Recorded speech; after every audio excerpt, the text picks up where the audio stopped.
கோவையினுடைய வளர்ச்சிக்கு மட்டுமல்ல, ஈரோடு, திருப்பூர், நீலகிரி இந்த மாதிரியான மாவட்டங்களுடைய வளர்ச்சிக்கு கூட மிக முக்கிய தேவையாக இருந்தது கோவை விமான நிலையத்தினுடைய விரிவாக்க பணிகள்.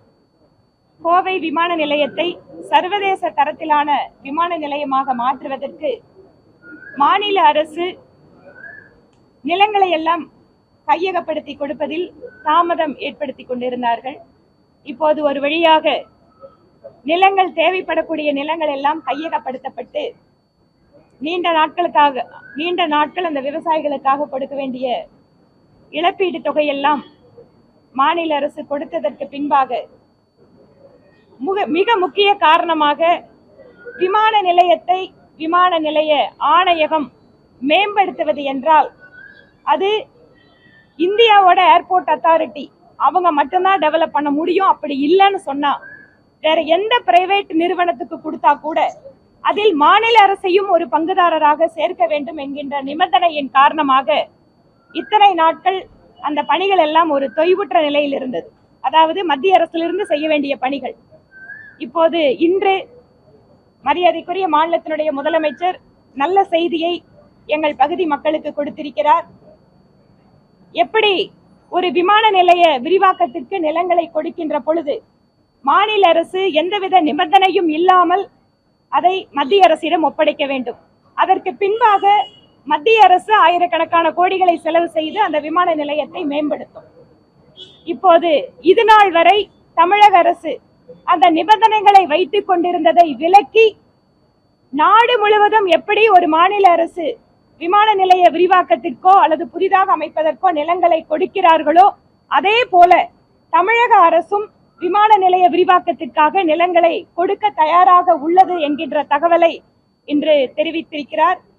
இது மிக நீண்ட வருடங்களாக எங்கள் பகுதியினுடைய பல்வேறு தரப்பு மக்கள், தொழில்துறையை சார்ந்தவர்கள், மாணவர்கள், சுற்றுலா பயணிகள், ஏனென்றால் நீலகிரி மாவட்டத்திற்கு வரக்கூடியவர்கள், ஈஷா மாதிரியான இடத்திற்கு வரக்கூடியவர்கள் எல்லாமே அந்த சுற்றுலாவும் இப்போது பெருகி கொண்டிருக்கிறது.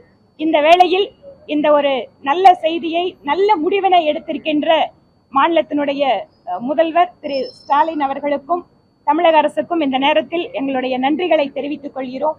இவை இல்லாமல் கடந்த 10 நாட்களுக்கு முன்பாகவே கோயம்புத்தூருக்கு ஒரு அரசு நிகழ்ச்சிக்கு வருகின்ற பொழுது அவரிடம் எங்கள் தொகுதி சார்ந்த சில அடிப்படை கட்டமைப்பு வசதிகளை பற்றி பேச வேண்டும் என நேரம் வேண்டும் என கேட்டிருந்தேன்.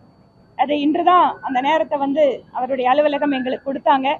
எங்களோடு கோவை பகுதியை சேர்ந்த எங்கள் கட்சியினுடைய மாநில துணைத் தலைவர் பேராசிரியர் கனக சபாபதி அவர்களும் மாநிலத்தினுடைய செயலாளர் திருமதி சுமதி வெங்கடேஷ் அவர்களும் 3 பேரும் இன்று அவரை சந்தித்து பேசுகின்ற பொழுது கோவை பகுதிக்கு மாஸ்டர் பிளான், அது வெறும் மாவட்டத்தை உள்ளடக்கியதாக இல்லாமல் திருப்பூர், நீலகிரி, ஈரோடு இந்த மாதிரியான மாவட்டங்களையும் இணைத்து அந்த பகுதிக்கான மாஸ்டர் பிளானாக உருவாக்கப்பட வேண்டும் என்ற கோரிக்கையும் நான் வச்சிருக்கேன். இது ஏற்கனவே அசம்பிளிலையும் பேசியிருந்தேன்.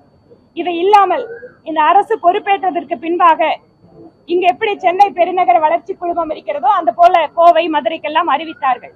ஆனால் அந்த அறிவிப்பாகவே இருந்தது. இதுவரை அது செயலாக்கத்திற்கு வரவில்லை. அது உடனடியாக கவனிக்கிறேன் என மரியாதைக்குரிய முதலமைச்சர் தெரிவித்திருக்கிறார். இவை இல்லாமல் என்னுடைய தொகுதியிலே, ஏனென்றால் அது நகர்ப்புற பகுதியாக இருக்கின்றதால் வாகன அடுக்கங்கள், மல்டி லெவல் கார் பார்க்கிங் அமைக்கணும். அதே போல நொய்யல் நதியிலே கார்பரேஷன்ல இருந்து கழிவுகள் சுத்தப்படுத்தப்படாமல், அதை சுத்திகரிக்காமல் அப்படியே நேரடியாக விடுகின்ற ஒரு சில இடங்களை எல்லாம் குறிப்பிட்டு இதை உடனடியாக கவனிக்க வேண்டும், நீர்நிலைகளை எல்லாம் பார்க்க வேண்டும் சொல்லியிருக்கேன். இவை இல்லாமல் குடிசை மாற்று வாரியத்தில் கட்டப்படக்கூடிய வீடுகள் காலதாமதமாகிறதால் சிஎம்சி காலனி, இந்த வெரைட்டி ஹால் ரோடு காலனி எல்லாமே லேட் ஆயிட்டு இருக்கு. அதெல்லாம் உடனடியா விரைந்து முடித்து கொடுக்கணும் அப்படிங்கிற கோரிக்கையும் அவர்கிட்ட கொடுத்துருக்கோம்.